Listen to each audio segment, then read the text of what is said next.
Sa gitna ng hinaharap na kontrobersya, mas ramdam daw ni Rian Ramos ang suporta ng kaibigan at Encantadia Chronicles Sangre co-star na si Glyza De Castro. Actually, na-feel ko naman talaga yung support ni Glyza through the past few weeks. Even if, it wasn't, there's a lot that's not said pa in the news. Pero nakakapag-hangout kami, nakakapag-usap kami. I don't intend to know everything.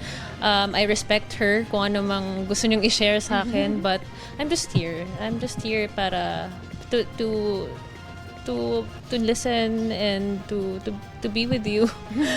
Alam ko kung gaano kahirap yung pinagdadaanan mo.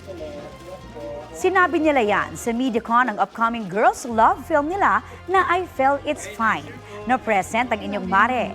Chika pa ni Glyza at Rian, unbreakable ang kanilang friendship at bond off-cam.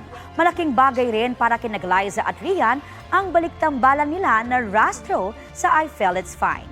Matutuwa raw ang kanilang fans na una silang napanood sa GMA Prime series na The Rich Man's Daughter.